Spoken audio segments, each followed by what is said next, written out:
saying that when you did it, it didn't show up as 5. No, it showed up as 1. I don't know why, but it did. So maybe 5 people watched it after.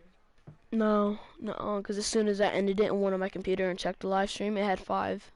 I don't know how, but it's like my latest one. I don't know how. As soon as I went over and checked, it was at 5. You're not gonna go outside, dude. You're not gonna be allowed. She said it's about the storm.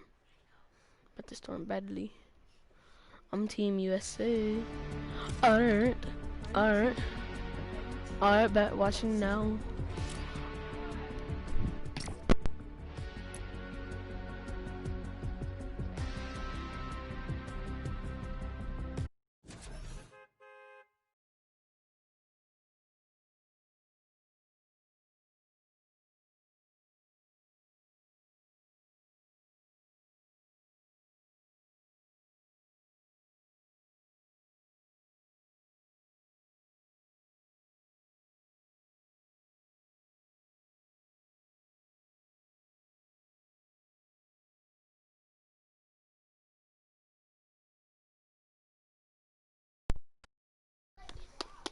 Hey, swallow you might bite of this, yeah, you might suck dick, I don't know, I'll be right back. When it does load in? Wait. Oh, shoot. Where's everybody? Yeah, where's everybody at? Every single person. Over there where it is. The screen. Bro, I need to get there. Better find the folder. How is that dude on? I'm 133. Right. How was that guy 195? Mom. Bro, why just get down here and go? Mom.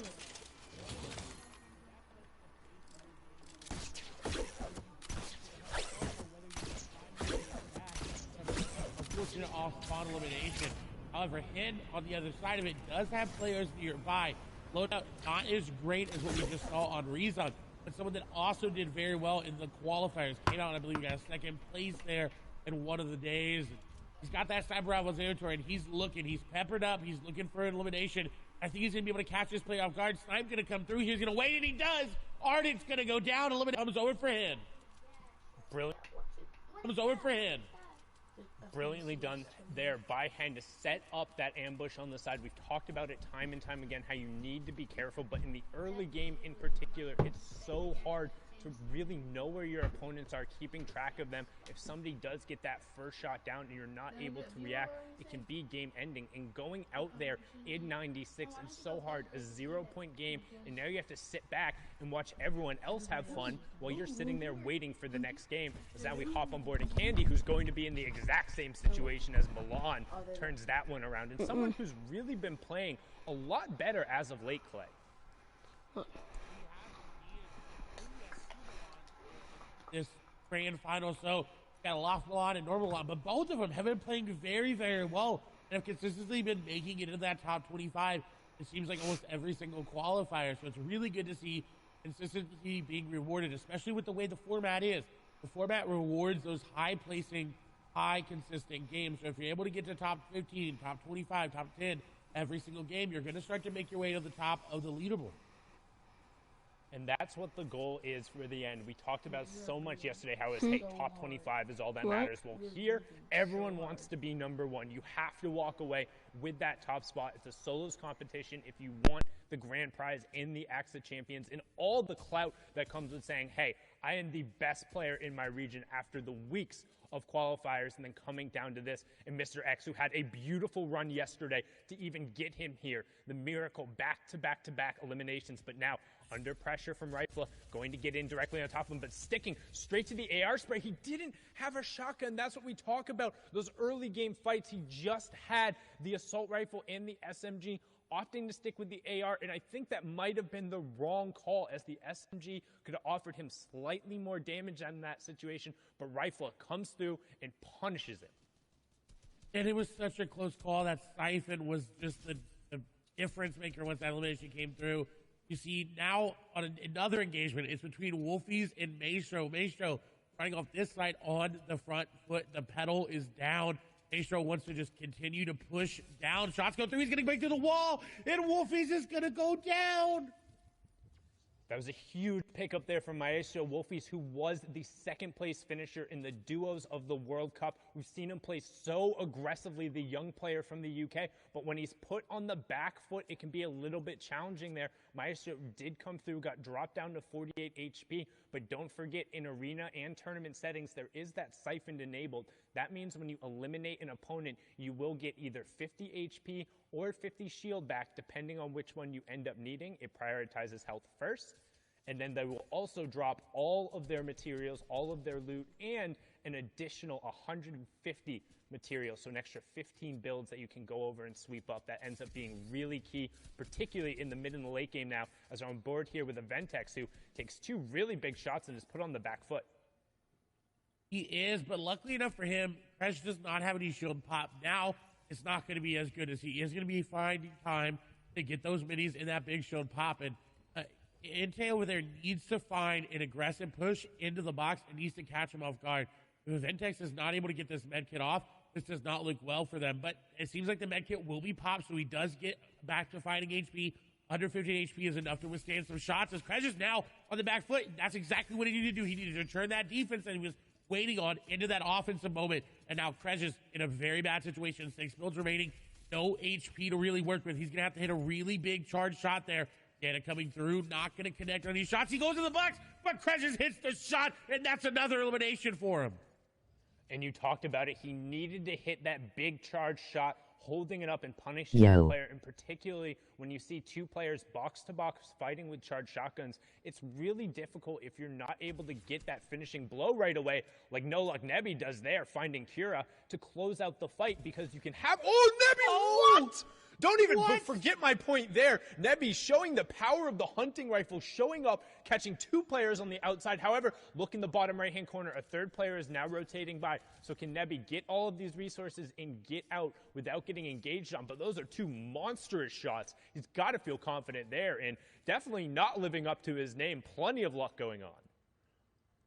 And you took the words from my mouth. Nebby with an amazing aim there, just getting what he needed to get started. However, someone who is not having amazing luck is Janice right now.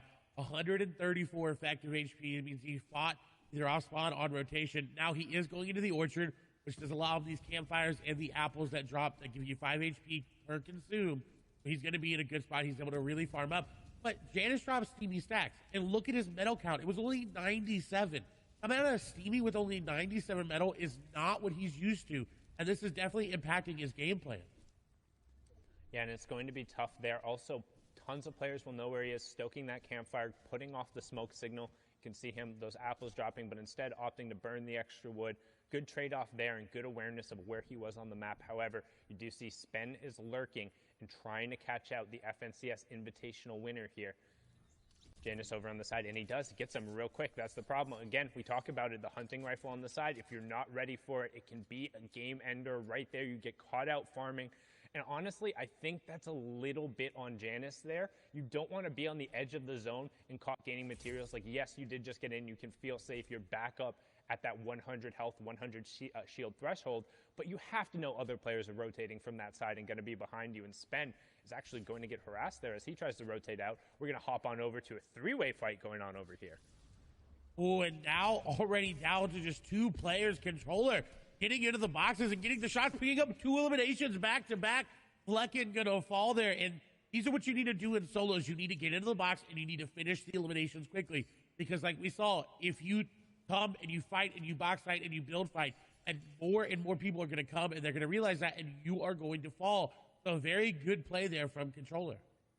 And so far, it's been the story of the third party. You hear players talk about it all the time, whether it's your friend or your favorite streamer. That third party is the extra player who comes in. So if you're taking a 1v1 and then somebody else rotating by says, oh, you guys are preoccupied. First, we saw Nebby picking up the 2 shots there, and then Controller closing it out with that epic tactical shotgun. Going to be on board here with Ovation Orion.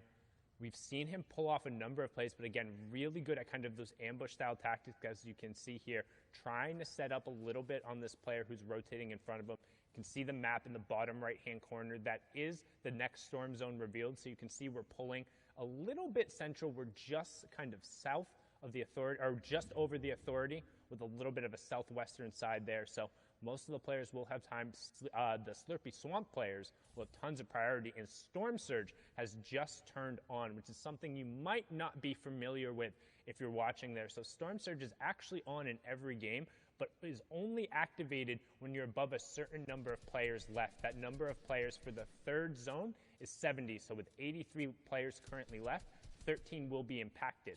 What it does is those who haven't done enough damage to the opposing players will then take 25 damage every 10 seconds. It's to try and encourage a little bit of active play, which we see here from Orion taking out Queasy, who's going to be queasy about that, just being game-ended right there before the rotation occurs, not picking up any points in that match.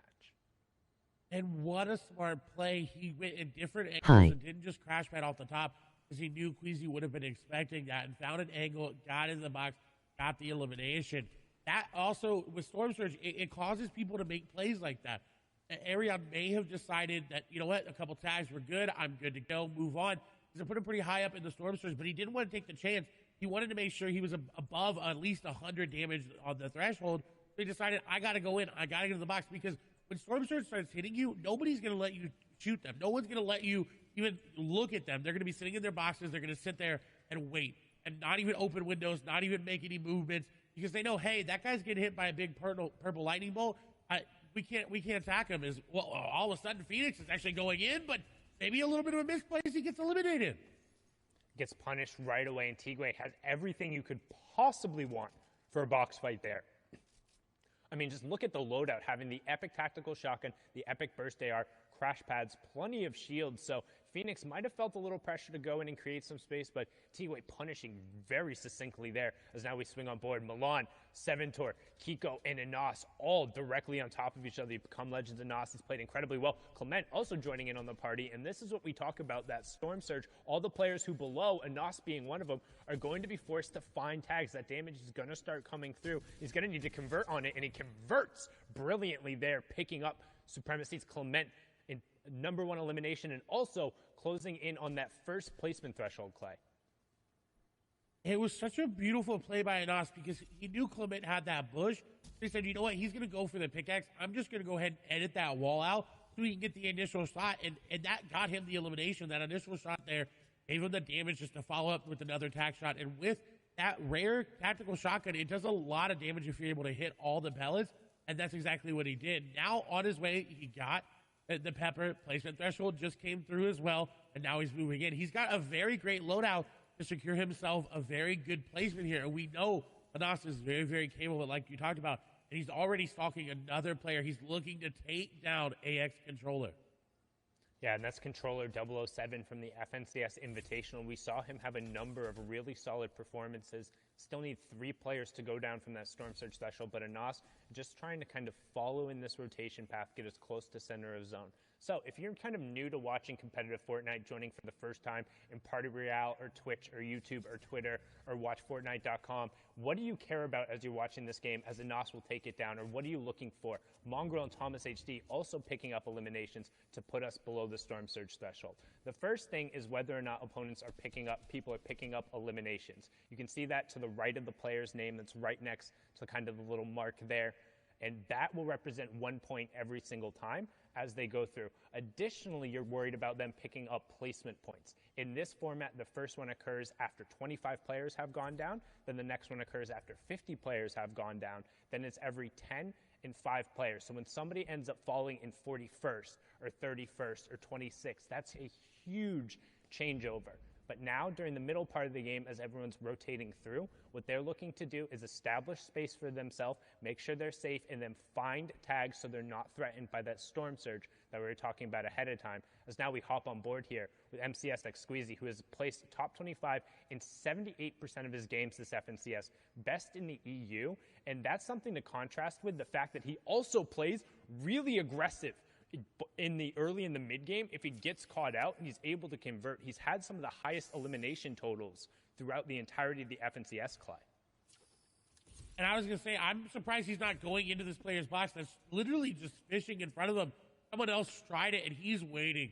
You can tell he wants to get into this box. As soon as he sees that player start to make moves into the other box, or maybe he finds out exactly where they are, he wants to go in. But he's got Letwick right above him, so you can tell he's being a little bit more cautious this time around. In the heat and the qualifiers, he knew he had a little bit of leeway after that great performance that he had.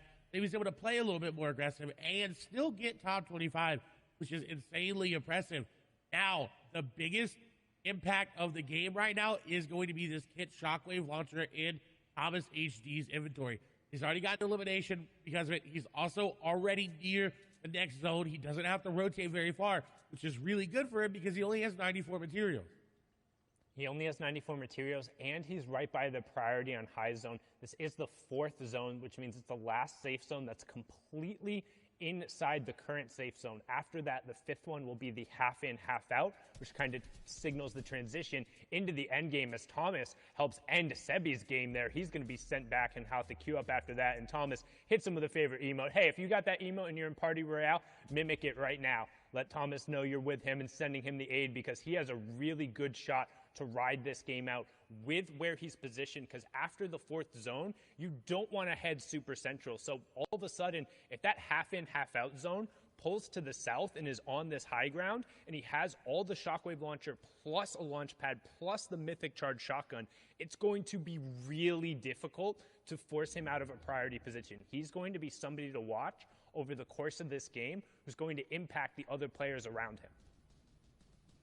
And he's already doing that just with his AR. He impacted Sebi. He was going to take down passive. And this is very, very good for him because he doesn't have to go too aggressive to get these eliminations. They're kind of being handed to him here as he's just taking a grasp of his surroundings, looking at every possible angle and getting eliminations. And speaking of that, Mr. Savage going to pick up an elimination there onto for Strokey. Yeah, and you can see that action kind of being driven as players are forced to rotate in and start to get priority position, because it's not only just about being safe here, it's about establishing yourself for the next rotation, because that half in, half out is so important in terms of priority. But right now, Reason is 5 below the damage threshold. So once this zone clears, he'll start ticking.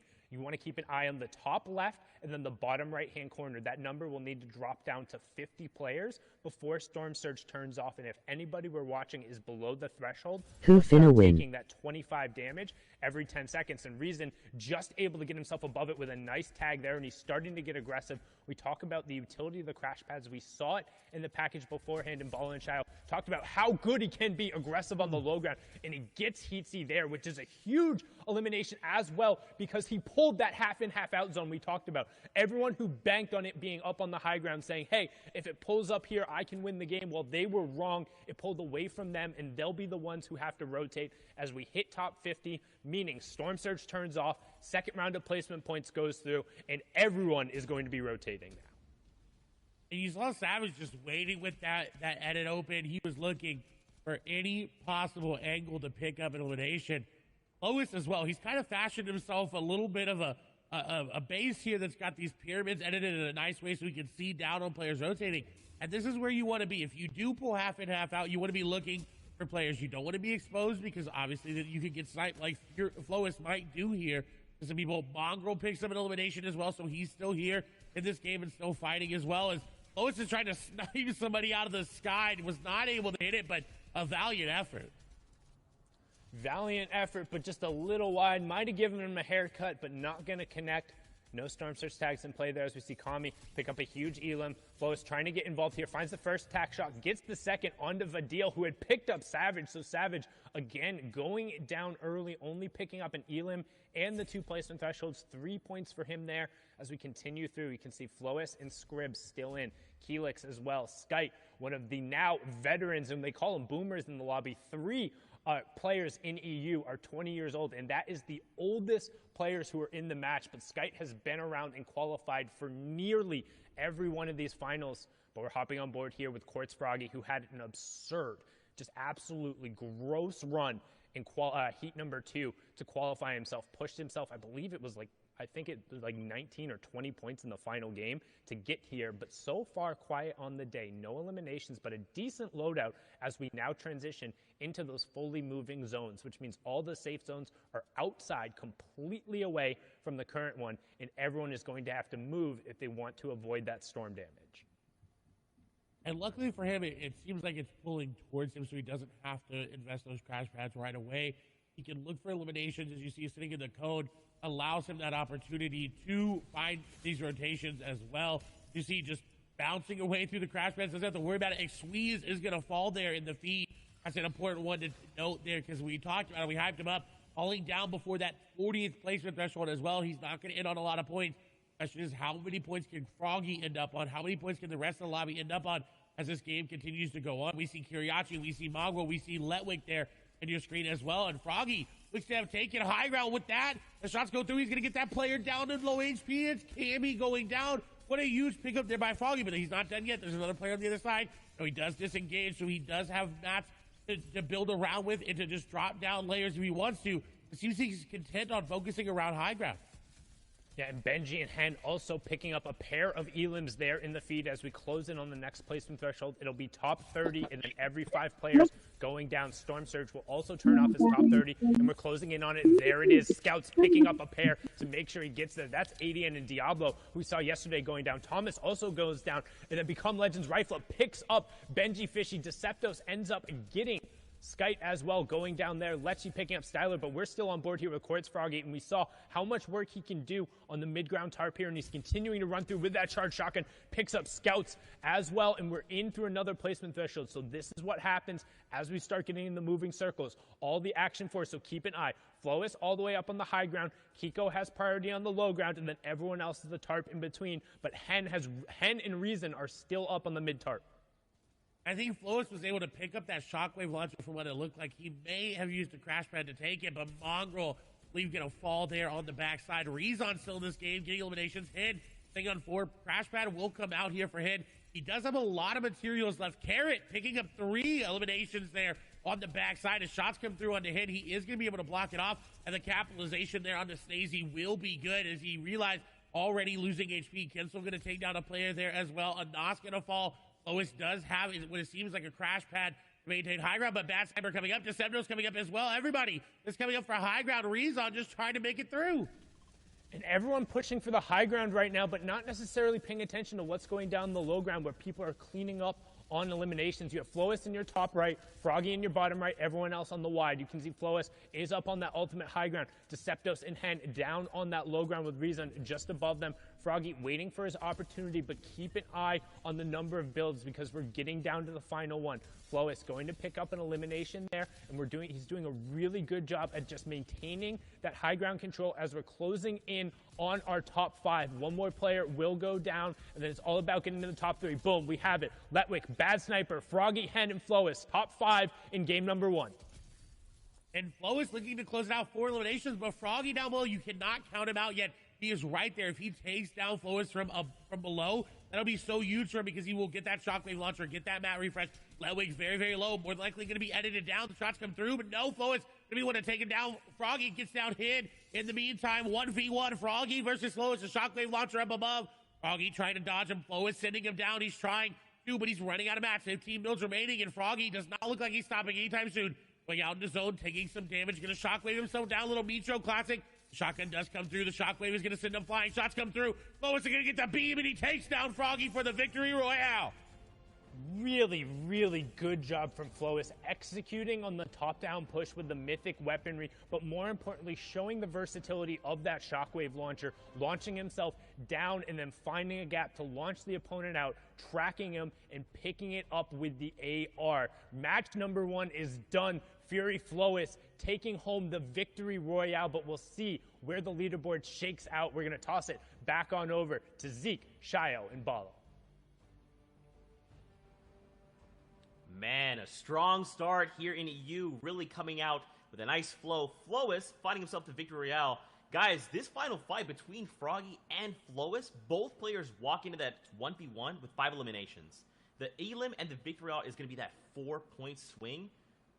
this is gonna be a good tone setting for the rest of the competition.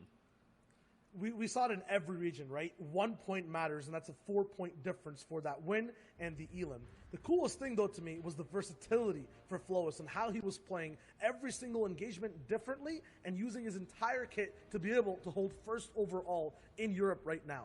6 eliminations, 20 points, and that victory royale.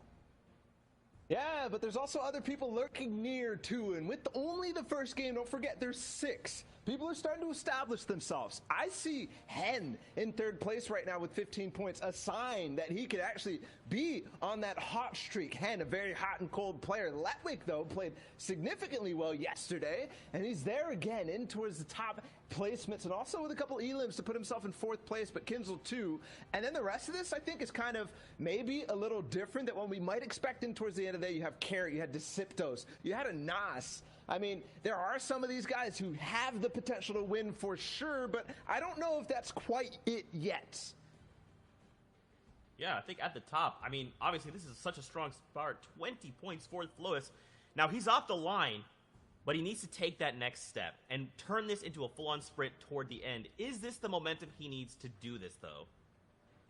Yeah, I mean, for all the people over here, that's the same kind of question, right? And if you haven't seen the standings leaderboard before, the eliminations are the total overall over the 6 games we're playing, as well as the points. And that's a combination of the placement and elims these guys have. So Lecce got 5 points of placement that game in 22nd place, and 2 eliminations. That's 1 point each. But for these guys, they're kind of sitting at 30th place. They don't have to go for a top 25 anymore. No one has to go for top 50. Everyone here is focused on that win, and they're just slightly behind. Still, though, really hot off the gate. Yeah, there's a lot of different things that people have to figure out on this first game. There are a lot of things and changes to what people might have been expecting. The plan, Zeke, you talked earlier about how these guys are all starting to do their research and whatnot. It shifts a little bit in grand finals. People start to make decisions and play with the mind a little bit of each other to, force things that you might not be comfortable with. A lot of that is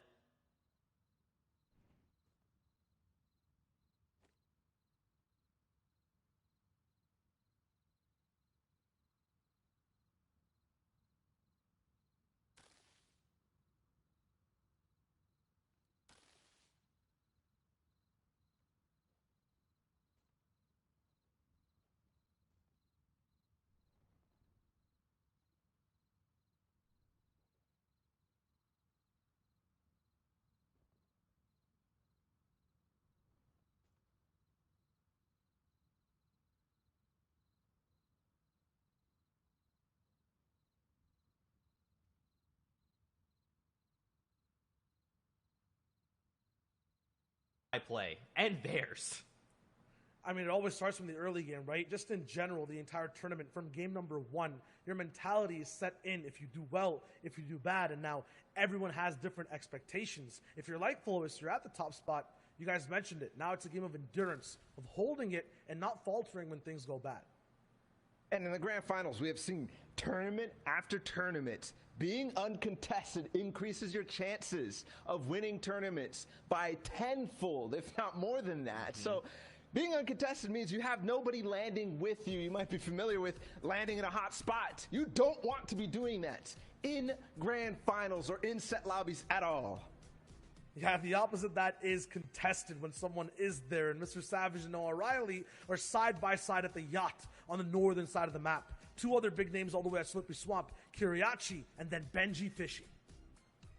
Noah Riley was not supposed to go to the yacht with Mr. Savage. Mr. Savage had thought that he had done enough to force nobody to land with him throughout the heats. But you know what changes now for Benji is that Noah was going to be landing in the same main building. And of course, Noah did not want to do that challenge. One of the best players in the world at off-spawn fighting did not want to challenge Benji whatsoever. He'll leave what success he had throughout the qualifiers to end up going against Mr. Savage? I mean, now it's going to be even harder, I think, for Noah Riley all the way up at the yacht. For Benji, even freer. But how did that look in game number 1, right? We're talking about these names, and we missed one of the biggest ones from the first game, Flowis, who ended up getting the Shockwave loot. Didn't start with it, though. He was at the Orchard. And a big difference from what we've seen for Flo is because usually it is the shockwave loot that he's going for in the early game. That's why he got to this spot, but it doesn't matter. He'll grab it anyways, and he's even contested the Orchard. So all I said, Zeke, about being contested, reducing your chances of winning in grand finals kind of shifts when you see what Flois just did, and it doesn't matter where you land. You could always stumble across Kit's shockwave launcher. And this is kind of like talking about the quality of the players we're seeing, right? Like, yes, of course, we have mythic items to play around, but for someone like Flois, it's like if he's going to walk up and he's going to take a fight and eliminate you, and that loot's just going to be put in his hands, it's like, okay, I'm already good. I'm already at a 10. You're just giving me that loot and now making me an 11.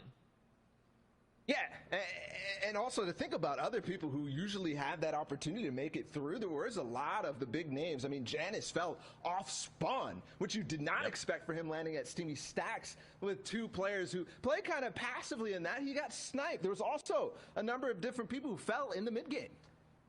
Yeah, I mean, the big thing and the number one word for all these players right now is momentum, right? Flo is finding that shockwave launcher, gives them a bunch. Janice getting taken out, as Bala just mentioned, stops the momentum overall, right? So in game number 2, these guys have to find a way to rev their engines faster and then get ahead of everyone else with momentum. Oh, man, a lot of momentum here to start the day. Now, guys, I do want to continue, but I'm getting word the games are ready. So let's get ready to hop into game number 2 here of the Fortnite Champion Series in Europe. Let's see if the action continues. Sundown, Clay, let's send it back your way. Thank you so much, Zeke, Shio, and Bala. And I mean, I'm just so excited to see because I'm a personal fan, or like I'm a advocate for the fact that game 1 is a nice way to set the tone, but you really get an idea of how the leaderboard and how the lobbies are going to play after game 2, because particularly with solos, it's about consistency and who's able to turn over a performance from one game to the next and continue it rolling. And you're really able to see that going down in the second match. And into the third as well. If you're able to bounce back in that third and you really, really submit yourself at the top, you got a chance in that 4th, 5th, and 6th game to really turn online. Benji, somebody who definitely needs to turn online, but Savage is going to go down to Noah Riley in the feed. So the contestant happened, and Savage unfortunately falling. Looks like Benji is trying to take down Kiriachi in the time being. Yeah, Benji trying to set up one of those ambushes here on the side. You can see him trying to pick up Kiriachi as he's going right for those slurp jugs. He is going to find the initial burst shots there, opting not to use that sniper rifle and instead closing the gap on him as fast as possible. We'll see if he's able to get it. White tags coming through, using the tac shotgun and the high rate of fire to push through the box. And well done, Benji. We talked about the contestant over there, and he says, 0 out of 10 for the effort. The Russian judge doesn't even give him a point. Benji taking it down there, and that's 2 elims right off of the start for him there. You can see in the bottom left-hand corner, the 2 most contested areas are Rig and Salty Springs, each with 5+ players right now. So a lot of space being pushed out, and it's interesting to see 5 players in Salty. I mean, effectively, you're all taking one house of loot and saying, I hope this is enough. Yeah, I don't know why 5 players are there. I think it has to do something with Rezon. He scared everybody away from Holly, Hedges, anybody that normally landed in that path. I said, no, I'm just going to go try my chance at Salty there. As we are now over to the Fortia, this is Mongrel, and he's been dropping here for a while. We know that. But he does not have Ocean's Burst AR and Ocean's Bottomless Chug Jug. Someone else may have snagged it from him, and with his aim and with what he can do with it, that Mythic Burst AR is so good here from him. It looks like he's not going to need it now as he's going to get some tags going into this slide. That player going to have to back out. Mongol, though, not going to let him do it. He's got to be careful. He is running out of AR ammo, but he says, you know what? Who needs an AR? I got a shotgun and a crash pad. I'm going into the box.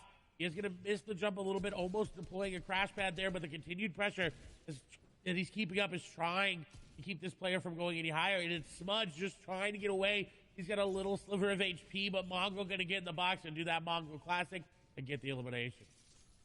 And he had to resolve that fight right away, because even picking that up with the additional match drop now only has 52 materials. And while he is in the zone, since it did pull towards that south side, he's going to need to find it. And with so many other players around this area, it's going to be really hard to max out quickly. But now let's hop on board with our match number 1 winner. As you can see, the format in the right-hand side, each elimination being worth a point. You can see once you get into that top 10, you'll have 8 placement points going through, all the way up to 14 for first. Then you can see 11th through 15th is 7, 16th through 20th is 6. It's the intervals of 5, then the intervals of 10, and of course, you get that first placement point after the first 25 players have gone down. So still, plenty of players who need to drop here, which generally is a little slower from EU. You'll typically see a little more aggression going on. However, as you get further and further on into tournaments, the stakes and the players become that much more difficult to fight against, and it's really hard to confidently take an early fight, as we have Rax and the Costa Rican Sebi in a battle over here. Ooh, and Rax on the back foot already. Now, this is that weather station just above Caddy. Sebi going in. The shots are going to go through. He's going to get the initial damage, and he's going to follow up with the AR. The crouch spam, and it's going to pay off for him. The elimination comes through, but now the question posed for Sebi is, can he go get Hit's loot? Can he go get the shockwave launcher and that charged shotgun, or will he settle for some of the vault loot? And generally, that's the goal. It's to go through, get whatever you can from the weather station, resolve a fight there, and then head down and hopefully pick up the remnants of whatever happened at Caddy Corner. But now we're going to swing on over to Authority, where we have Letwick. We're in match number 1. He was able to steal away that mythic glider grapple gun and just kind of rotate out. But now, match number 2, you can see Hardfind over on the side, and Hardfind looking to set up a trap and a bait, and we've seen this before a number of times, particularly around that vault area where there are some areas you can't build. Players look to have just an immediate drop, but Letwick is set up really well in terms of his close quarters combat. Just having that epic SMG as well as the tactical shotgun and a legendary pistol means he has 3 really high rate of fire weapons that give him plenty of abilities to just spam and pressure Hardfind, who's going to be looking for an ambush here in a second. But right now, both players just farming up. And it seems like they're respecting each other's areas of this Authority. They kind of know, hey, he's going to be over here. I can tell by how he's looted. I know Letwick's going to be in this side because I know how he looted from Hardfind's perspective. But what's concerning about this is the players that are around. Carrot is there as well. You got 2 other players on the side. But Letwick is playing this very well. He's hitting some things, and then he's standing still. Because that's how the henchmen act. They walk around. Sometimes they'll hit stuff that's in their way, and then they'll stand still as you see one moving there. On the other side, we've got Wolfies, who's in a fight against some Marauders. Hopefully he's able to get out of those. The Marauders are very, very potent. They shoot you. They throw stakes at you, and they just will try to eliminate you at all costs. And they've got very, very good aim, especially with that hunting rifle there in the inventory of the Deadeye Marauder. Wolfies is pretty low, but he's got Ardent pretty low as well, 150 HP. Now the Marauders are coming in here. The third party this fight. Sometimes the third party does not always have to be an actual player. It can be the AI. And this is really good for Wolfies. He's allowing the Marauders to go after this player and go after him for him and get the initial damage. But if he goes in, he's got to be careful. He can't look to go in right away with all these Marauders around. If he doesn't do any damage to him, they're going to be very, very, very hard to build through and walk through. As you see, the builds are going to get broken. This is bad for Wolfies. He needs to get rid of the Marauders. His shots are coming in, down to 11 HP. He's only got 2 builds remaining. Launchpad place. He can't build anymore. Got a player right there in front of him. Sniper shot going to come out, and it does. But he goes down to a Marauder. Let's do this. Vato getting picked off there, but the Marauders catching Wolfies out. No builds, no natural cover nearby. Ardent soaking most of the aggression. Him opting to go down. Ardent will clean up all of that. So good heads-up plays by Wolfies to pick up the snipe, but the Marauders ultimately enacting their revenge there. And it can be so difficult when you get caught out by them, particularly in the open. The builds that will target those and will try and take them out. You're definitely able to kind of ditch them and get rid of aggro when you're around some of the more natural cover on the map, those houses, the bridges, and the stuff that are nearby. But Vato not going to be happy about that. Was trying to get a little bit of a third-party tag there, and Wolfie's punishing him right before he goes down. He says, hey, if I'm going down, you're coming down with me, and will also deny a key elimination point that could have gone over to Ardent. So ultimately, he's going to be upset his game is over, but at least he was able to pick up a little bit. Is now back on board here with Flois, and as we can see, he's used to fast starts, placing first with 5 elims in game 1 of Heats as well. So let's see if he can turn this confidence into something more, as he is over on the northeast side of the zone with plenty of players around him. However, he has priority on the rotation, but not a ton of materials to really do it. You don't want to be forced to burn those metal and the brick here. We refer to those as the hard materials, because once they get built up, they provide that much more defense for you. However, just they're so much harder to get naturally as you move through the map that Flo is finding Cammy there, and you can see immediately he's going to head over there because he's like, hey, I need those mats. I need those refreshers. When we talk about refresher in the term, this is it, because that's going to be refreshing for him. What a shot and a heads-up play by Flores. He desperately needed that, as well as his ammo was pretty low, too. At least 74 AR. That's not enough going into an in-game competitive Fortnite game. You definitely want to have a little bit more like Noah Riley here. Again, takes off Mr. Savage and now has the loot to show for it. The yacht coming in clutch with this loot. He's got this player down, though, with those tags, but the big shield going to be popped there. Now Noah has to be careful. He wants to go aggressive. His instinct is to push in with that crash pad and get the aggressive play, but that player back up to full HP. He's got to be careful. Shots go through the edit. Not going to connect on the shots there. Noah over the top. Shots come through. A 71 tag there for Noah, and now he's going in. Crash pad in. It doesn't matter, though. The crash pad is actually going to send him away. He's got to keep the pressure up to keep this player from popping any shields, and he's got the player back and forth, up and down, up and down. He's got the crash pad, and he's going in. Shots are going to come through. The player puts the stare over the top of his head, and another good tag there. Noah's not able to find him. Noah's not able to finish him off. This player continuously layer changing, going up and down in between the builds, and Hydro is just trying to run for their life.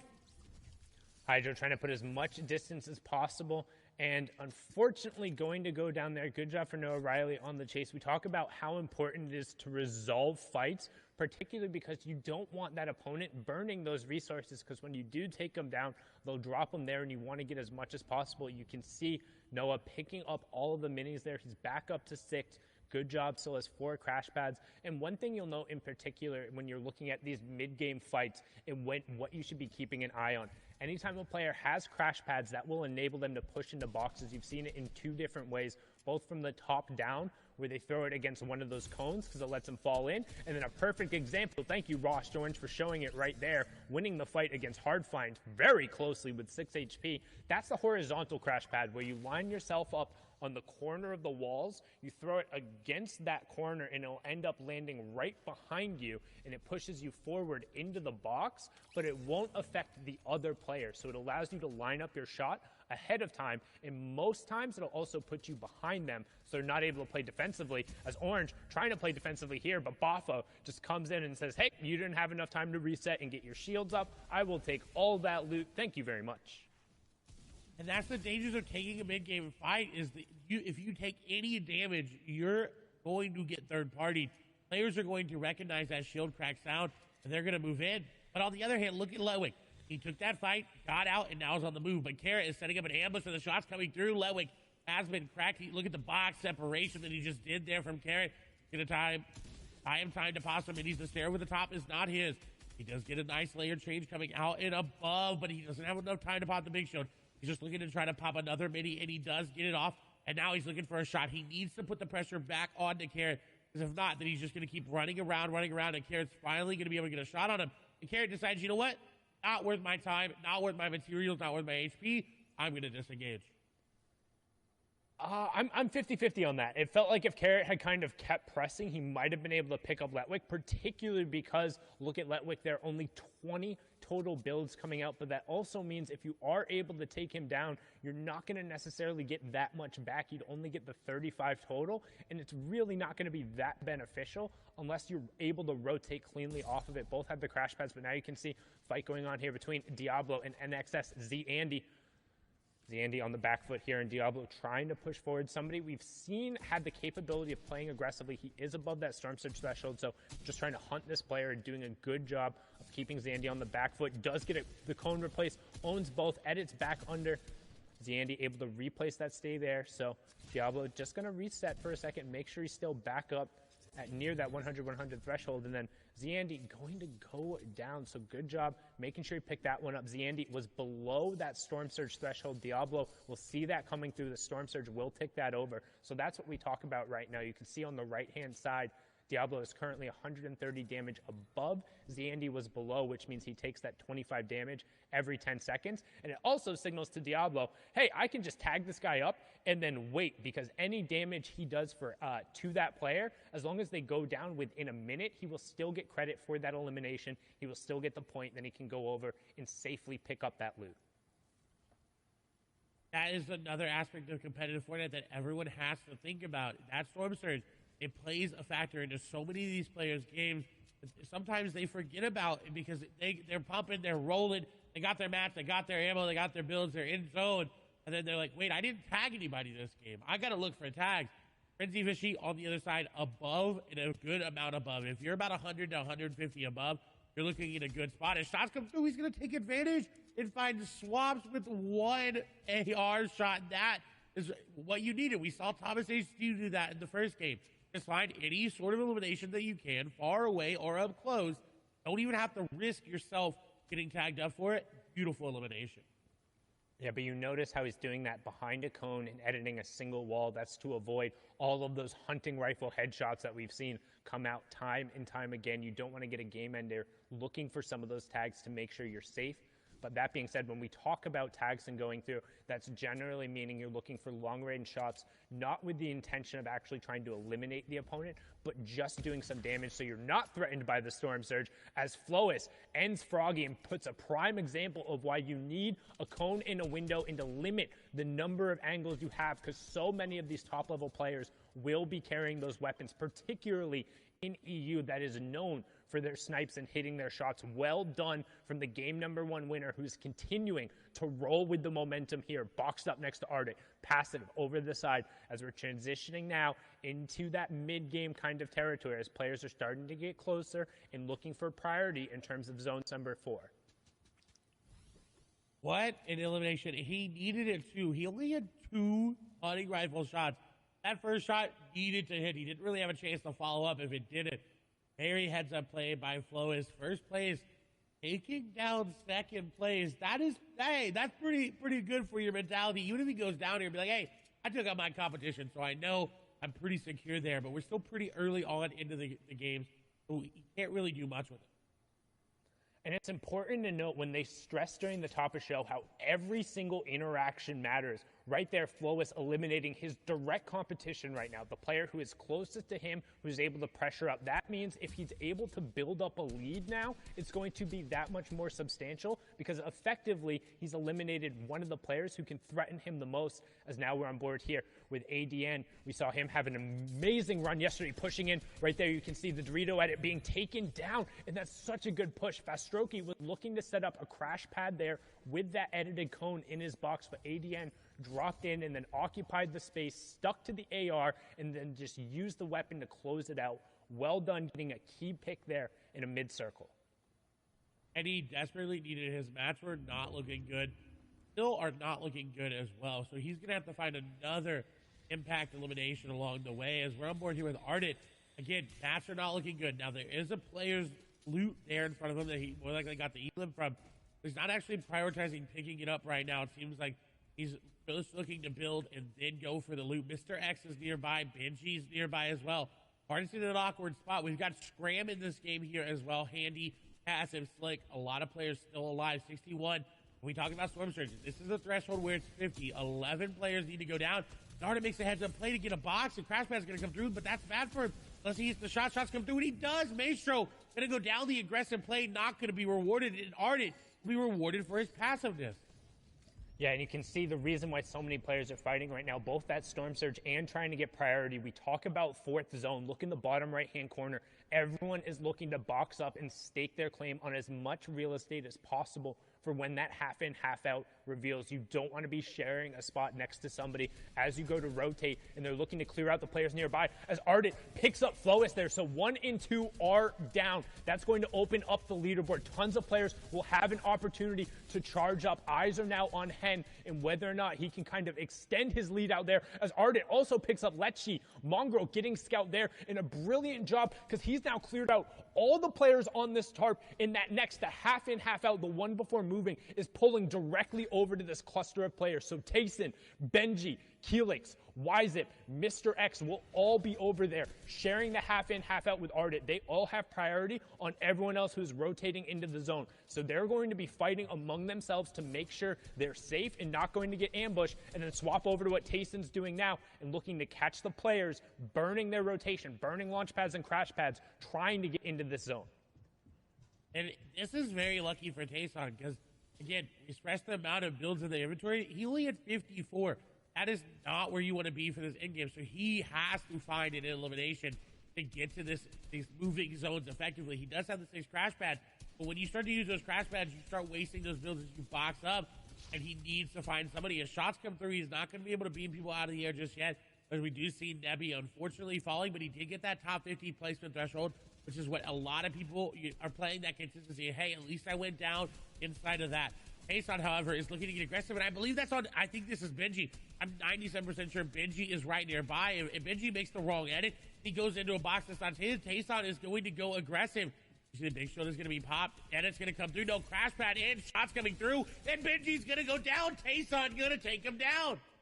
You called it. He was looking for it, waiting for Benji. He heard him trying to set up and get some space, knew he was pressured around the side. The horizontal crash pad entrance puts him behind Benji, cleans it up with the tactical shotgun, and well done. And Hen, the 3rd place player on the leaderboard before the last game, going on the high ground right now, has priority position with Enos and Mongrel just below him. Also Floki on the same ground, but we're going to hop on over to the Become Legends player. He's been playing so well recently, cleaning up the Cash Cup on his birthday. Had a phenomenal performance yesterday to also guarantee him spot here, and he has priority on this next zone. What that means is he's the closest to where the safe zone has to go past. So as it funnels and everyone else rotates, they have to go past Hen. You do not get to past Hen, and you notice he's built so much space around him, so he can't be shot at in return.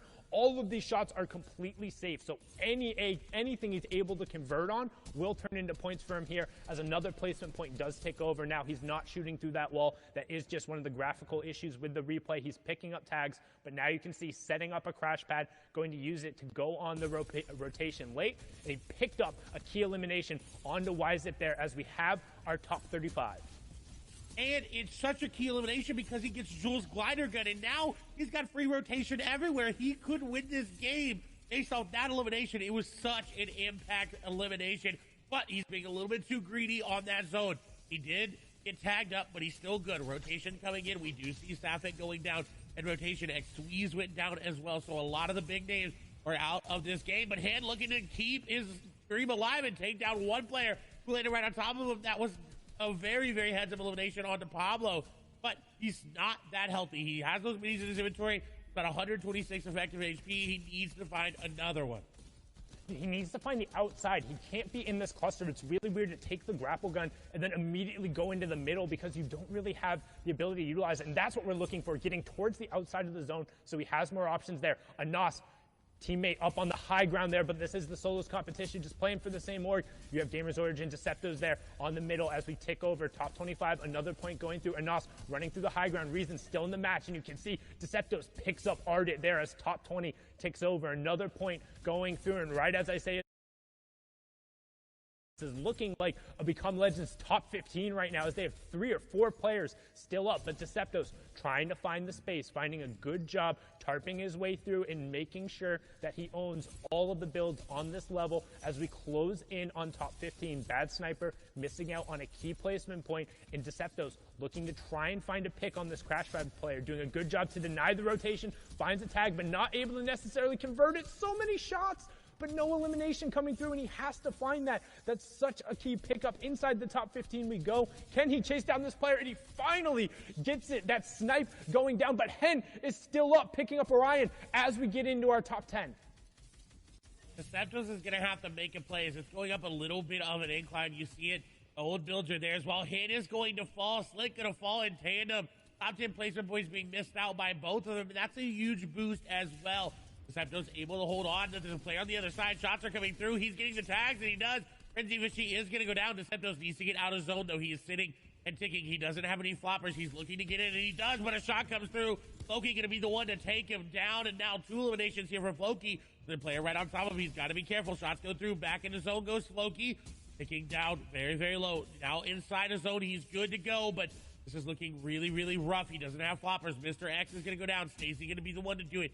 She'll try to be popped there. And look at Anas just Tyro whopping all the way up top. He's just walking over old builds. I don't know how many builds he's got left, but he may be able to win this just solely based on the fact that's going over old builds. And the old build's giving him priority. That moving zone, we talked about it. It just randomly pulls a distance back away, which means you can continue your rotation. And on top of having the old build, his saving grace has the mythic loadout as well. So this is so big for him as we move into the top 5. 4 players left, but Anas has complete control over this lobby. You can see Tayson as well in the middle. Scramguard and Snazy are going to round out your top 4. Who will finish it off? Will Anas continue the run of the caddy corner loot, proving it out, or can somebody from the low ground shut him down as Tayson picks up Scramguard? So each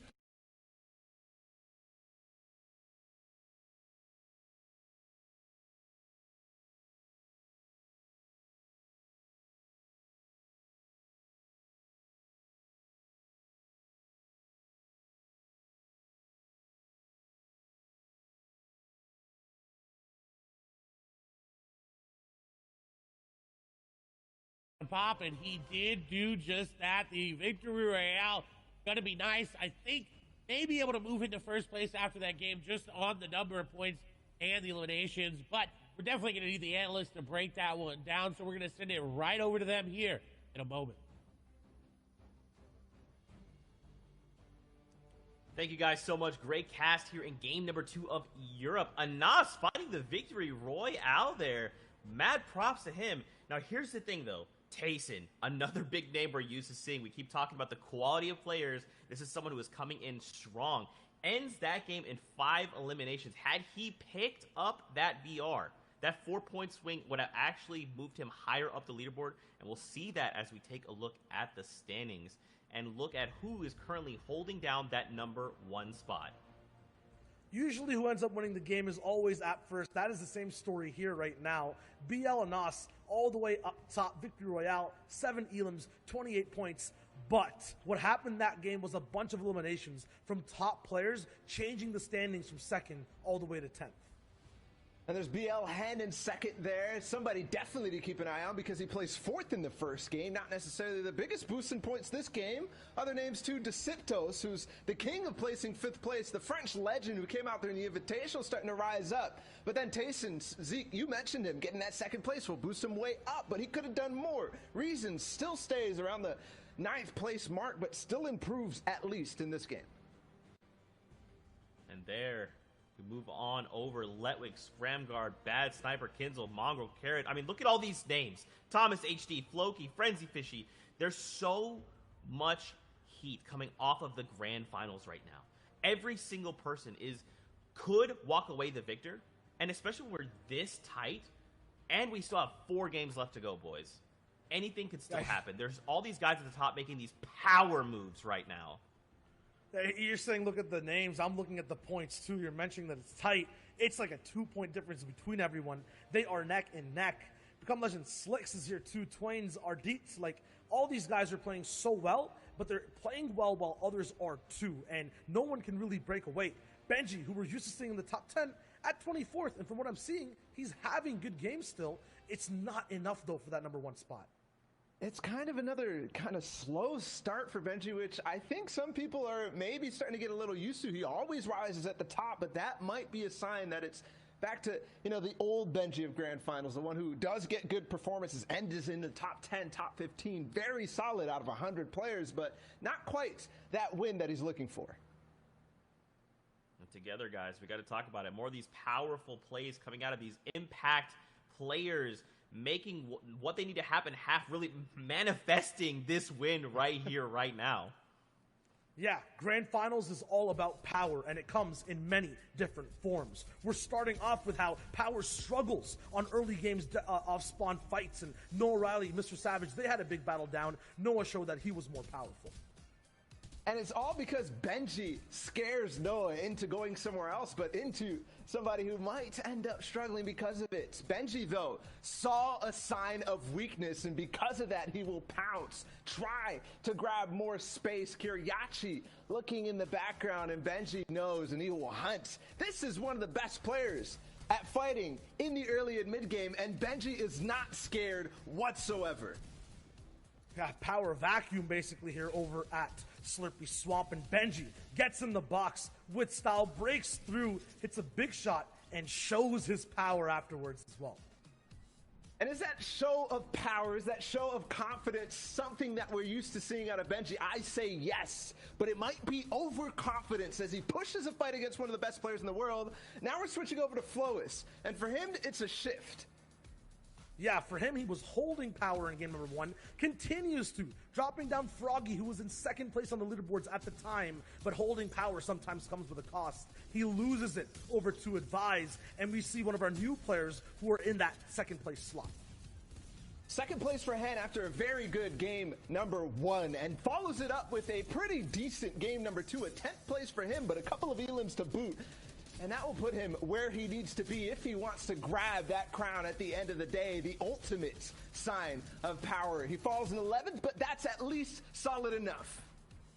Yeah, and this is where power starts for a lot of players in this game. It was Anas who ends up winning, who had Caddy Corner and the mythic loot as well. The Shockwave Launcher, Kit's Charge Shotgun too.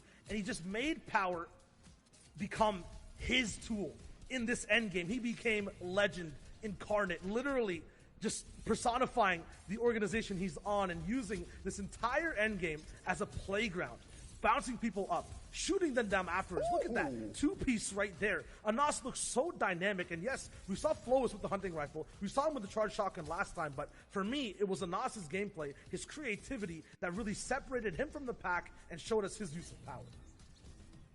And Anas, that's kind of what we were talking about at Caddy Corner last time. We saw Thomas there for a brief moment, but this time it goes down. Kit spawns down at the gas station, and that's where Anas is lurking. He had a good game last time in 10th place, but if you want to become a legend at the end of the day, if you want to solidify yourselves among the great, immortalize yourself, you need to have games like that. And Anas and Hen, both at the top of the leaderboards, org mates, and they're standing strong. Both of these guys are definitely looking to break away. I mean, Anas is ahead of the game, 28 points, but Shy, is that going to hold? Didn't hold in game number 1 with Flois. I feel like when Anas gets that top slot, he holds it completely, especially at Caddy Corner. So I feel like, yes, that's my call. I like it. Quick and concise. With that being said, guys, let's throw it into game number 3 here in EU of the FNCS Grand Finals. Casters, we're sending it back your way to get into the action. Thank you so much, Zeke, Shio, and Bala. Insightful as always, and everyone is looking to become a legend, but right now the Become Legends players occupying first and second. And if you're just joining us, welcome. My name is Sundown, joined here by the fantastic, as always, Clay Stelling. This is match number 3, the halfway point of the EU FNCS Solos Grand Final. And if you're watching at Party Royale and you just dropped in, hit one of those telephone booths, the changing stations. Make sure you get your favorite outfit on, then head on over to the main stage, catch the action out, and you can see where everyone's dropping right now. And if you notice, the yacht only has one player on it, so I'm interested to see who that player is. Is it Savage? Is it Noah Riley? Who came out on top? And of course, who's going to come out of Caddy Corner on top? That is always a question in all of these players' minds.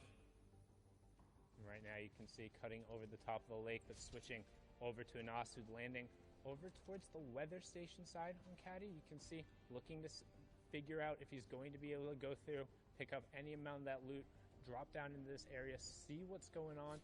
As of right now, doesn't look like he's actually going to have a contestant in, but you can see also a number of players off and over just to the southwest of him. So right now, first shot coming out, we talked about those early hunting rifle tags, but not quite going to find it again. Anas, game number 2 winner, current first place right now.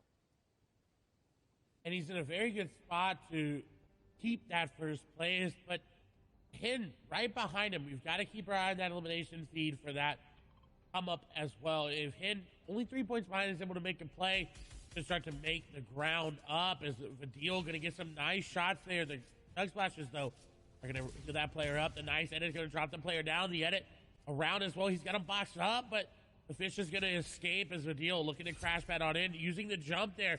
He's actually not going to go in. He's going to take the wall and the cone up top, and that was so smart to outplay Advise there.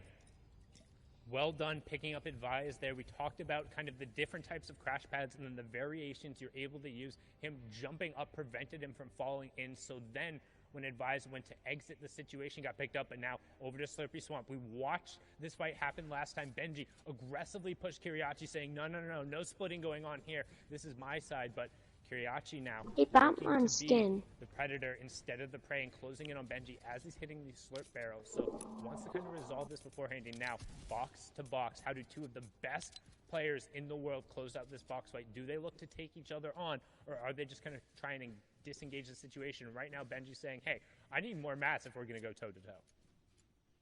He disengaged perfectly, got up, and is out. I also want to point out 35 of the current players also competed in the FNCS Invitational Finals. So they've been here before. They've been in this grand finals. They know what to do, especially these two players on the screen right now. As Kiriachi is going to take some damage there from Benji, who is keeping that pressure up with that rare tactical shotgun, and now looking to find a creative way inside. Kiriachi actually went up and around the shots going through, exchanging high ground and exchanging shots.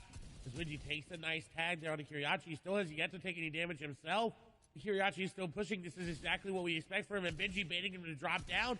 Kiriachi was ready. The back and forth going in favor of Benji right now. Kiriachi keeping the pressure up. Benji going to get tagged up a lot there because he couldn't build the floor. He's trying to pickaxe for that code as the edits come through. Benji going through old builds. This is really good. But once you reset that metal, it's very, very weak and it's easy to hit. But he's put some distance in between him, Kiriachi, and Domenia Snipe. I was about to say, Domenia Snipe, hearing the action going on, wants to take a peek inside, but he very well knows who's there, and I'm not sure you want to jump on into that pond. Don't want to get boxed like a fish between those two. It's more like getting boxed between two sharks. A rock in a hard place. You pick which one and who's who, because Benji, right now, just again, looks like he's done enough to fend off Kiriachi. You say, how long are we going to do this for? How long are we going to burn mats and just sit here and force each other back? Because both of these players are good enough to hold the other off, or at least make them pay for it if you don't get that initial ambush off of the start, which is why you now see Kiriachi kind of backing up a little bit, making sure he gets some mats before heading back in towards Benji again, looking to potentially respark this engagement. And I'm not surprised from Kiriachi. He is very, very aggressive, but we'll have to see if that turns out in any of their favors as Seventor now being aggressive onto Diablo. Diablo going to get the initial shots there, and now Seventor can disengage if they want to, but on the edge of zone, really hard to disengage because you're trying to run away, then you're just going to get shot in the back, and it's just unfortunate there. So box to box, diagonal to diagonal, Diablo and Seventor looking to do a little peanut butter edit, look to get that jump shot there. Seventor looking to get any sort of wall take back, and he does, but Diablo ready for it. The shot comes through, the quick reset there, going to get the tag in favor of Seventor, but still not as much HP there as Diablo. His shots are still coming through. He does pop a mini. Continued back and forth over these peanut butter edits. That's that triangle edit that you see as he goes in. He goes aggressive with that crash pad, but Diablo was ready for it. Did you see how many edits he had, how many space he had in between him and Seventor? He was predicting that perfectly, but Seventor's ready for the edit. He's ready for Diablo popping up, and he said, you know what? I'll bait the heal out, but I'm going to get that elimination. Yeah, and a really good job from Seventor there, baiting Diablo into something that he had owned and then committed him to the fight, caught him with the builds out, and then following up with the tactical shotgun. And it's really fruitful to resolve that fight because there was a player boxed up right on the edge of zone who would have been able to rain shots down. And again, if you are just joining that, there's the format on the right-hand side. You can see first round of placement points coming through, top 75, next one at top 50. Then it's every 10 players to fall until we reach top 25. Then it's every 5 players until you're into the top 3. So definitely want to be making those end games, but also 1 point per each elimination, as Carrot will pick up Phoenix there. Will also get a point, and that's his second of the match. And he may have taken coolest out of his name, but right now he's the coolest of the authority, picking that elimination up. He's been very, very good. He actually, I believe, one of the players that came through the open track of the FNCS Invitationals. That happened a couple months ago, but still maintaining prowess over the authority here. He was here back when it was the agency, so dominant performance from Carrot. He's also got the zone there as well. You see him already building up and refarming. In Misty Meadows, however, Ardent looking to set up an ambush like we've talked about, hiding in this little upgrade room. He can catch anybody waiting to upgrade their loot. He's got a great charge to do it with a legendary at that. And look, somebody is taking the bait. They are coming into the house. The question is, will they open it? He set a trap up perfectly. He set a trap up, but he put a wall, Griff. Put a wall there. The peppers, the shields, everything being popped there. Ardent, though, not going to be able to spring the trap as Griff was ready for it. And Griff turns the tide.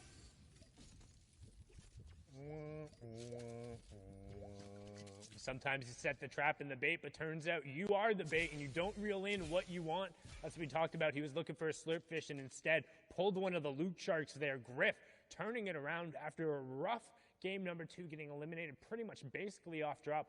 Ardit trying to spring a little bit of an ambush there, but instead going down. So good job on Griff, who we saw also had a very, very, very impressive run in order to make the qualifier here, but now on board with E11's Tayson, a player who we saw be super successful in the heats yesterday. The problem is he hasn't necessarily really converted it today. We've consistently seen him towards the top. He was actually 7th coming in, so not doing too bad today, but probably also a little bit outside in terms of the placement that he would be wanting, averaging a top 27 placement and 5 elims total across the 2 games. And I think that may be due to the amount of loot that he's getting. He is in Steamy with 2 other players. It's really, really hard to find all that loot. And you see it in his inventory right now.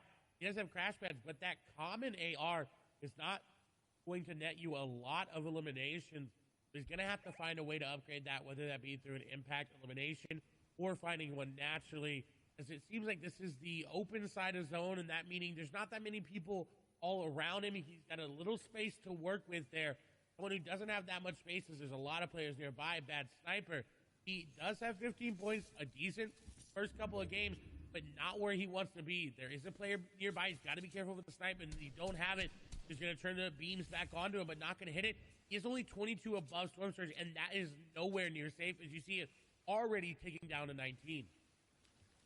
Yeah, and that Storm Surge threshold on the right side of your screen there. The number for zone number 3 is 70, so currently 17 players have to go down. Bad Sniper will be starting to look for tags here, but also doesn't necessarily want to overbuild himself too much because he doesn't have a ton of materials and he is out in the open. So if he has a lot of players who opt to end up spamming towards him, it can be difficult. And he's not in the safe zone yet, and now only 4 above. You talked about how kind of that threshold just keeps on ticking. So he's trying to trade some tags out, get himself above. We have Ovation and Ovation Arion and Smudge closing in on him, as well as 2 players already in the zone and coming back, and this is going to be key. And he got it! Huge tags and the Elam coming on to Meta Shrimsy. Super unfortunate, using the crash pads desperately trying to get in zone, but even with those tags, only 62 above. And you can tell he's not happy with it. He's already looking to move into zone and set up for another couple tags because he's going to need it. The 62 above just turned to 60 above, and then it's going to turn to 52 above. And you're going to start trickling down that leaderboard as everybody near you looks to get eliminations. But Bad Sniper maybe looking to set up an ambush here onto Kezix. Will be a snipe nearby Skype there, as well as a sniper shot is going to ring there. Not actually going to connect onto anybody, but Snipe looking to be aggressive on his tags. Again, is above Storm Surge, but not by much, as we see Lechy take down Supremacy's Clement there. Snipe, though, has a very good position in zone. He can rotate to his right or his northeast there to really make a play on that side of zone. His shots are going to come through. He heard that sniper shot come through, and that player got tagged up by everybody, and Ophacia's Arion is going to fall down. To a single shot going through there, and we talk about it, you miss 100% of the shots you don't take, and it's sometimes worth just throwing the AR bullets over, both for Storm Surge tags, but you might get a little bit of that RNG on your side and pick up the elimination. Somebody else did most of the work, the hunting rifle shot coming through, but he'll be the benefactor there, as Kinzel now is going to put some pressure here onto Flopper Michael. Again, a number of players still under that Storm Surge tag, so you can expect the passive players to push through. Storm Surge will impact the players who have done the least amount of damage to opponents, but Flopper Michael punishing Kinzel there, who was under that pressure, as 4 more players will need to go down before it turns off. Controller 007 picks up Maestro. Gambit's Moaka also goes down, but you can see Flopper Michael also under pressure here. He was the player who had the brilliant crash pad play yesterday. Can he set up another one here and end up converting, as now we're swing on over to Anas, get a nice little replay, see what's going on here. Chaining the crash pads, landing directly on top of the player and catching him over on the side. Spen, what are you doing? Cover your back, man. You can't be doing that on the edge of the zone. But Anas pushing himself further out towards the lead. Don't forget, he was in first place with 28 points, now sitting on 30. Courtesy of the elimination and the first placement threshold. Very great play from Anas to realize that he was being ambushed here as well. Very quickly got out of the situation. Now, Andy looking to be aggressive and looking to push. The shots are still coming through.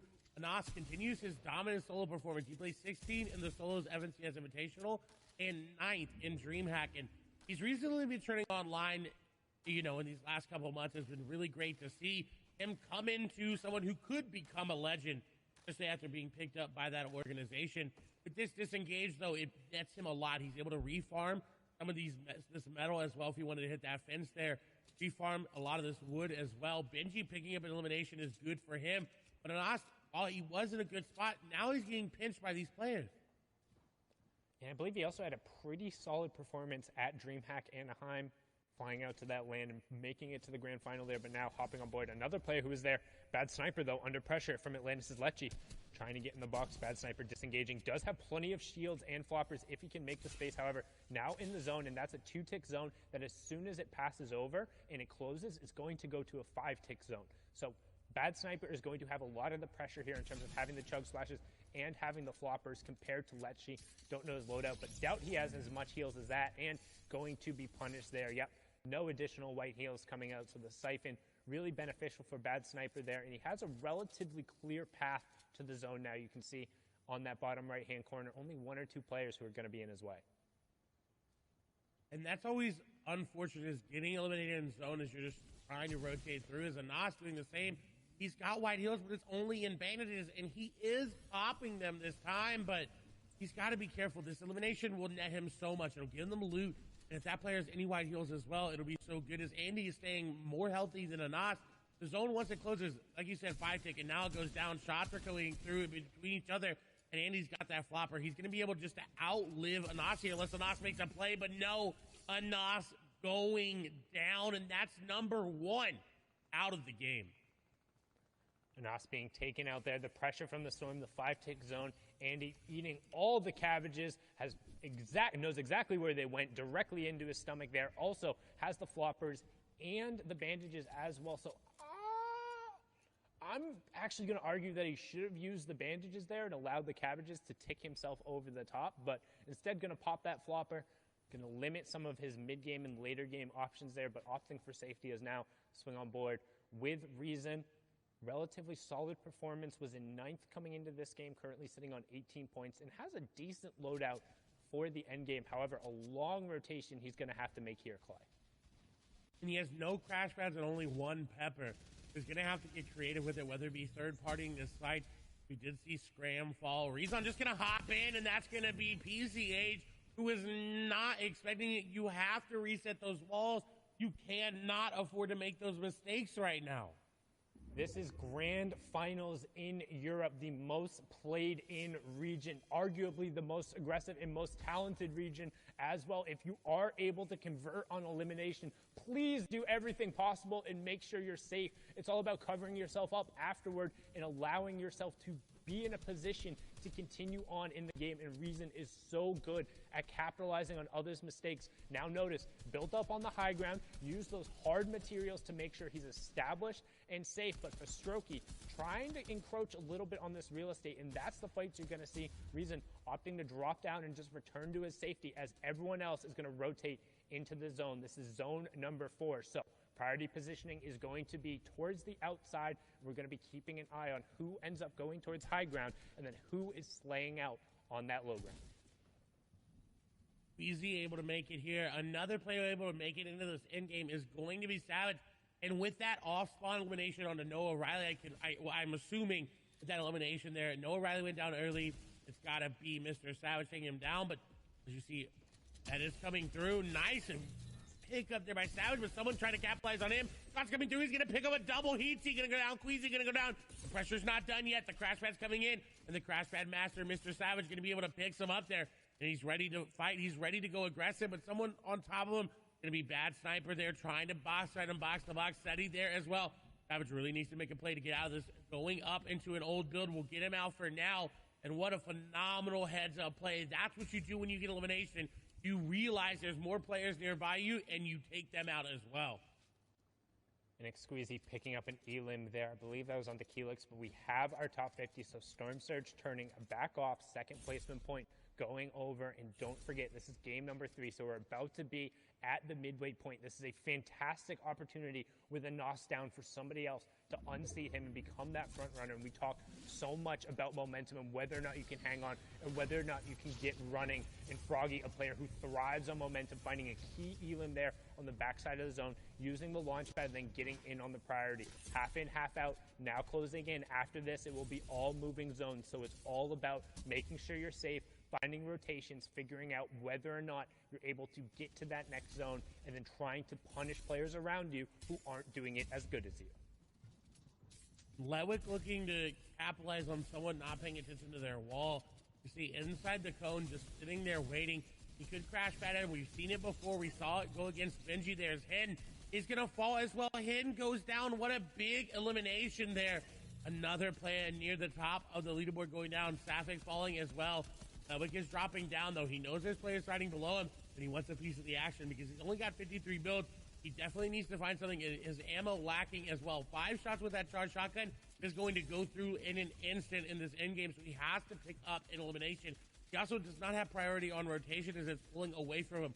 Or crash pads in his inventory will allow him to rotate, but not as effectively as some of these other players, and he set this trap. He's waiting for this player to just make the wrong edit and go out, but I doubt that they're going to fall for it.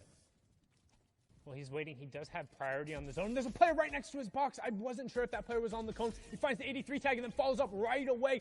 ADN going down in 41st, misses the placement point, so a huge pick going right there. Mr. Savage still in the lobby as well. We're into the moving circles. That's the late game. You're going to start seeing players burning utility, using all their builds, just trying to get to that next safe zone and avoid fire from their opponents. But you also have to watch out for those sharks and those aggressive players, the playmakers, and the ones who are going to be the ones driving the action as we're on board here with Dual Media Snipe currently below the threshold for the Storm Surge, but that should turn off shortly here. Only 7 players need to fall. Dual Media Snipe will add into it right now, pushing himself above by taking out Griff and potentially finding a nice little upgrade there in terms of his, yep, he will get the legendary shotgun in there as well. And we're closing in on top 30 as 7-Tor picks up Nate.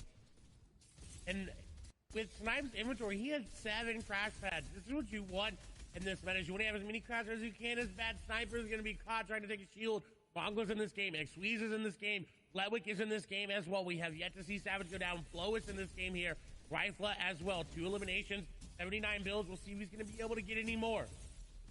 Deceptos is also still up. We saw him there on the wide. That was the player who was in 3rd. He should be able to push up as every 5 players will be a placement point. Reason gets ticked over by Frenzy Fishy. Orange takes out Cartoon. 7-Tor gets Sebi, closing in on top 20. That's another point going over as now Rifla looking to add his name to that list of the Become Legends players pushing their way up the leaderboard. But Deceptos picks up Wanloss and Savage picks up Z Andy. So still a who's who of top players left, but that's everyone in the lobby as Thomas HC gets another one. Mongrel picks up an Elam and Rifla ends Mr. X's run.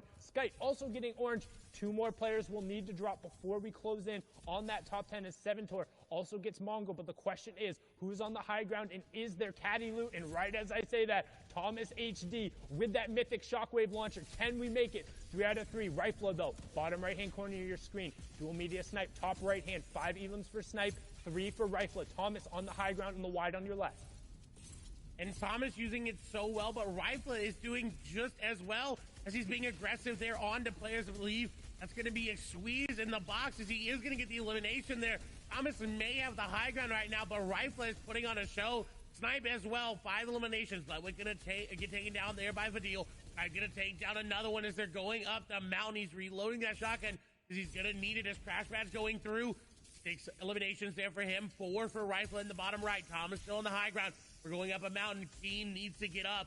Otis, Skype, very low HP. Skype's out of builds as well. He's more likely going to take over to the zone as well as Keen. Rifla, very, very healthy. Crash pad up for high ground. Thomas HD going to take it for now. Dual Media Snipe, though, being aggressive. He's going for it. He does not secure it. Thomas HD in zone. Not as healthy as Dual Media Snipe now. Rifla with the RPG trying to throw it down. Shots coming on through. Chaos. Payne going to go down. Skype going to be the one to do it, so he stayed on through the mountain. The HP wasn't enough, but Snipe with 6 eliminations, player right on the edge of his box. He's going to take down Skype, and now Snipe versus Thomas versus Rifla. There's RPG's going to go through. You may have Kid Shockwave Launcher, but I've got a shotgun for you, says Rifla, as he takes him down. 5 eliminations. Rifla versus Dual Media Snipe on the low ground. RPG get Shockwave Launcher as well. He's got too many things to reload. Will it be enough? Will he be able to do it? Will he just snipe in a bad spot, though? Does he have floppers? Does he have anything to make it work? Does he have any builds? Shots go through. Does that build dropping down? Shockwave's not going to be a factor here. RPG going to be used. Rifle concerned on only using that. And I think this may be the key to picking up the victory royale. A lot of builds remaining here for him. This is the game. Snipe is running out. RPG going down. That should be the shot, and it is. He gets the tag, drops down, comes through, and shotgun for the victory royale. And brilliant decision from Rifle, opting to use the actual rocket launcher instead of that mythic shockwave launcher because the zone pulled back over old builds. He needed to destroy them. If you're covered, you're not going to be able to get through. So rather than wasting the rocket ammo, uses the destructive potential, secures the victory royale, and he says to his org mates, it's not about you right now, it's about me. All sees this opportunity. 3 games down, 3 games left. Zeke, Bala, Shio, please let us know what's going on because this is so tense at the top. This is absurd. It is absolutely tense at the top. I mean, EU is firing on all cylinders today, and it is an all-out battle at the top. We have to take a look at the standings. Now, we know coming into this game, Anas was holding that number 1 spot. But the question becomes, how many points has he racked up in that last game? And does he still hold that number 1 spot? I think it's going to be a dead heat at the top. I mean, it's neck and neck for so many different people because we've seen this kind of bounce all around. Everybody wants to be involved in this race. And Deceptos is the one who's all the way in the lead in first place, 32 points, 9 eliminations, and he's playing so well that he doesn't even need a victory royale. No, he doesn't. Not at all. Flois is up there. He kind of had that first moment, that game 1 win. Anas will clap back. And then Rifle, it's kind of in order there. But all the players who won the games are literally tied up at 30 points. It's all about elims. There's even a further tie for Anas and Rifle. Yeah, things are going so fast, even past that. From 6th to 10th, Rezon is still holding on to his spot. Froggy, who was 2nd, is now in 9th. But Thomas HD, Letwick, these legend status names are just doing everything they can. It is not enough to keep up with the top 5.